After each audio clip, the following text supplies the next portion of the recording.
보시면 안식일의 찬송시라고 설명하고 있습니다. 이 92편은 내용으로 볼 때 이 앞에서 하나님이 언제까지 우리를 침묵하시고 또 우리를 도우지 아니하시겠나이까 라고 하는 긴 시간, 그러니까 이스라엘 백성들의 이 포로된 바벨론의 포로뿐만 아니라 이스라엘 백성들이 어두웠던 시간들, 그때 불렀던 노래들이 상당히 많습니다. 그러다 보니까 하나님의 도우심을 구하는 탄식시가 많을 수밖에 없는데요. 그 탄식시에 대한 결과 또는 하나님의 은혜를 경험하고 지은 시라고도 할 수 있을 겁니다. 그래서 92편의 15절까지의 내용들을 보면 이 미래형을 써서 하나님이 나와 함께 하시리로다 라고 하는 이런 미래형도 있지만 이 과거형이 많아요.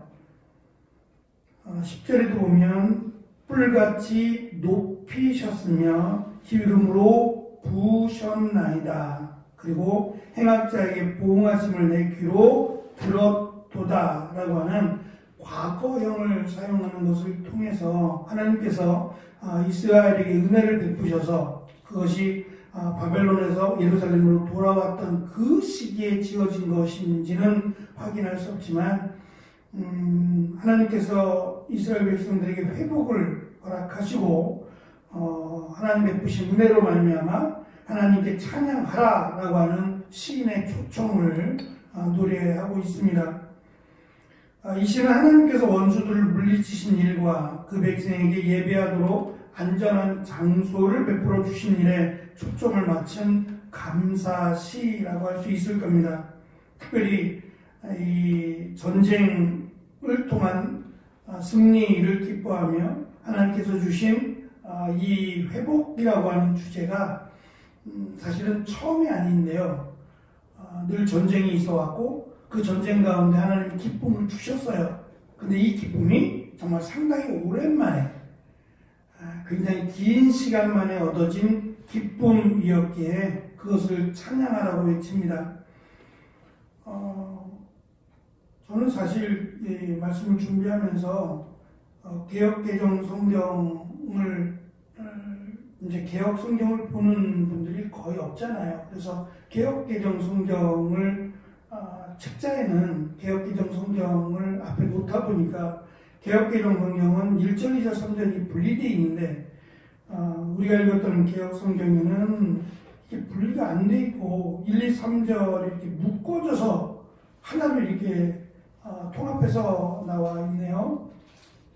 어쨌든 그 1절에 보면 처음 시작하는 부분이 지존자여 시편금과 비파와 수금의 정숙한 소리로 여호와께 감사하며, 여기까지가 이제 1절이 되는데요.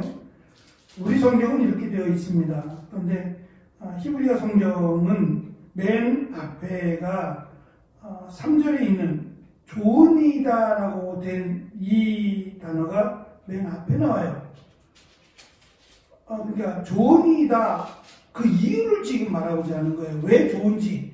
그래서 좋으니다라고 하는 이 단어가 가장 맨 먼저 등장을 합니다. 의도적인 거겠죠. 근데 이 좋으니다 또는 좋다라고 하는 이 단어가 창세기 1장 31절에서 하나님께서 인간을 만드시고 인간을 창조하시고 이제 천지창조를 마무리하시면서 하나님께서 지으신 것을 보시기에 심히 좋았더라 라고 하실 때에 쓰였던 단어예요. 하나님이 보실 때 얼마나 좋으셨겠어요? 근데 그 좋으셨다라고 하는 것이 지금 시인의 고백으로 다시 하는 거예요.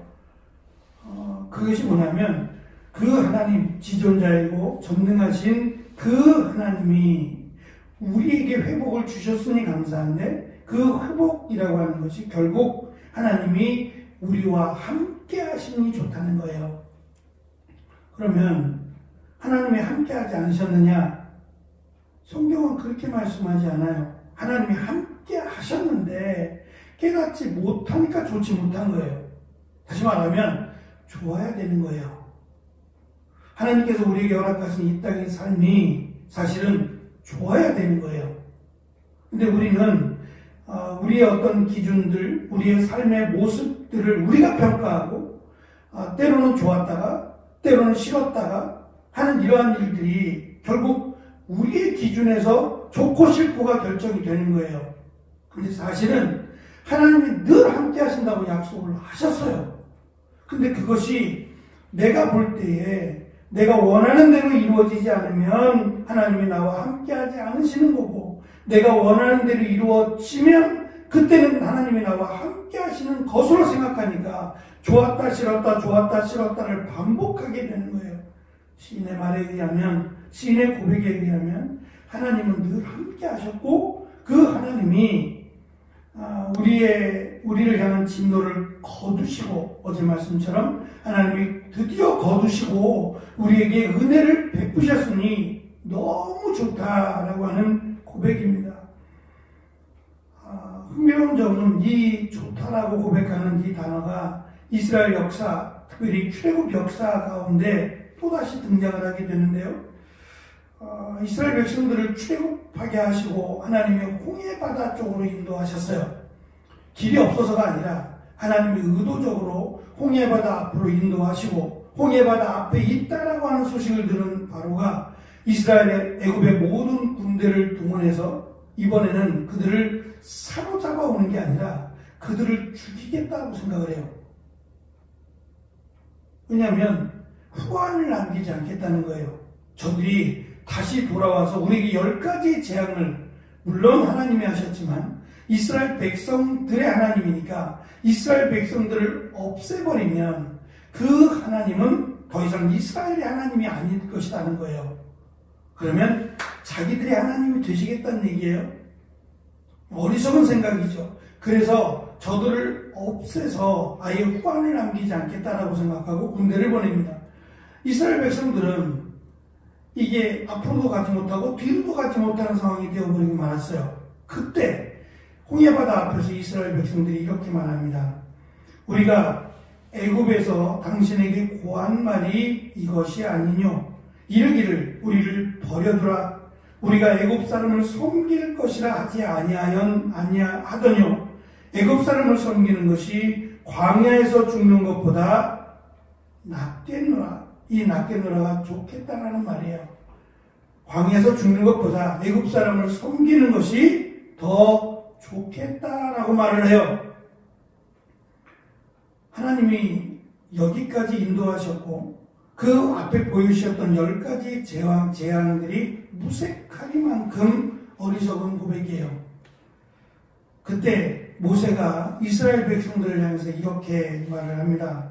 너희는 두려워 말고 가만히 서서 여호와께서 오늘날 너희를 위하여 행하시는 구원을 보라. 너희가 오늘 본 애굽 사람을 또다시는 영원히 보지 못하리라. 여호와께서 너희를 위하여 싸우시리니 너희는 가만히 있을지어다. 지금 이스라엘의 역사를 시인은 또 동일한 시인이라고 말할 수는 없습니다만 앞에서 마치 이스라엘의 역사를 출애굽 역사로 보고 있어요.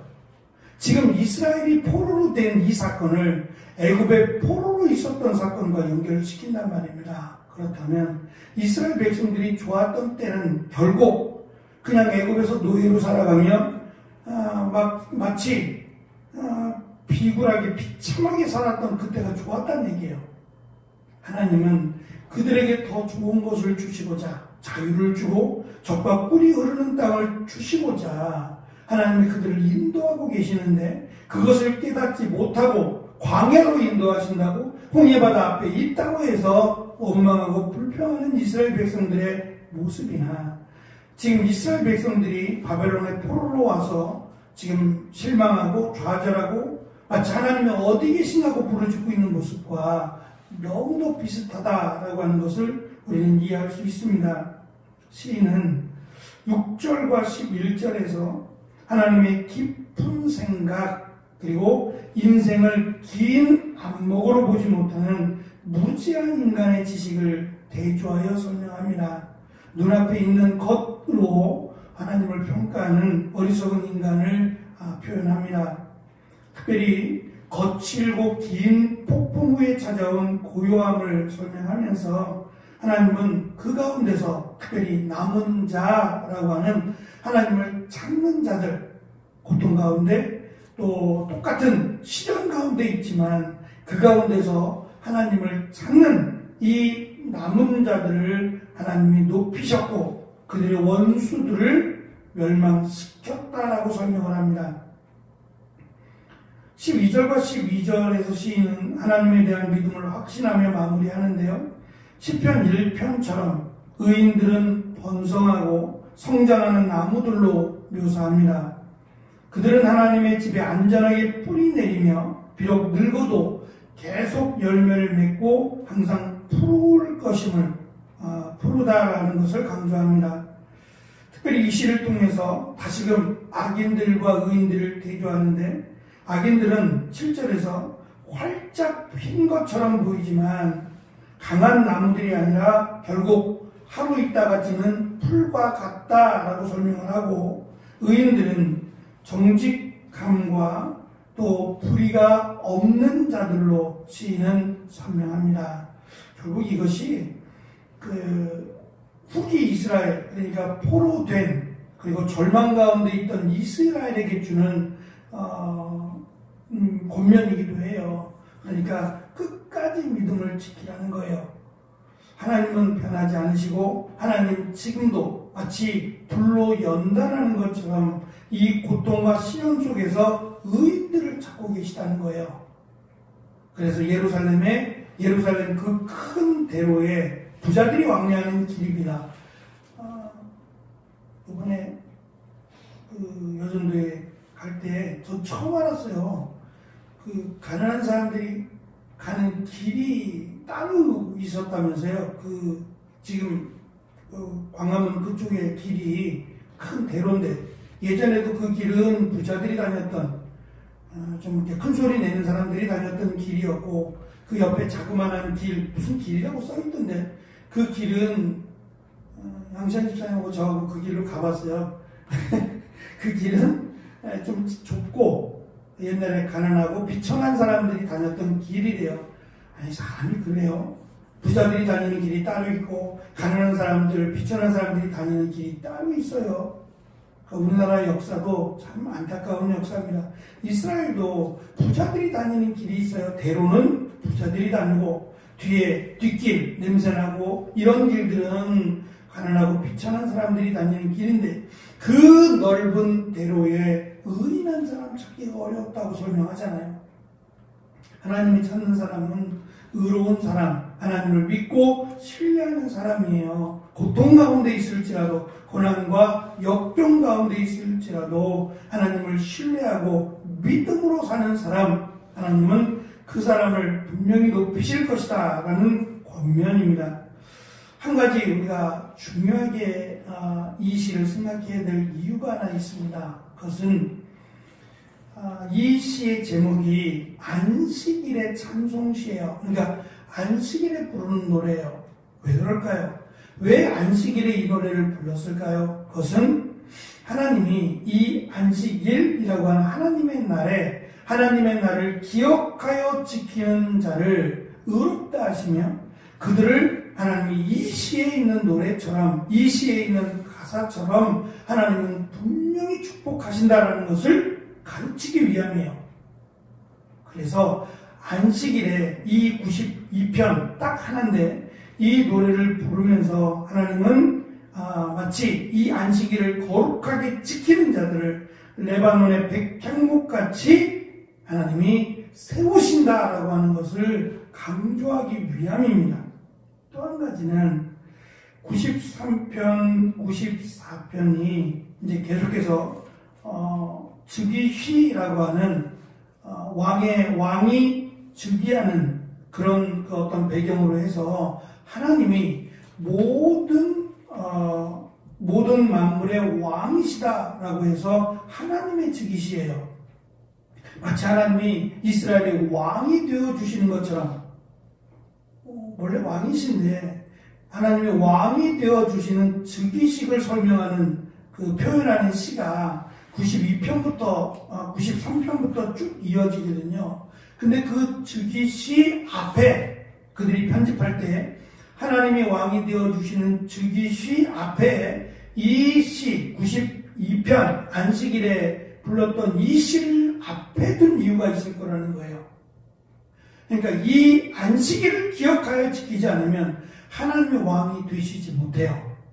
못하는 게 아니라 인정하지 않는 거예요.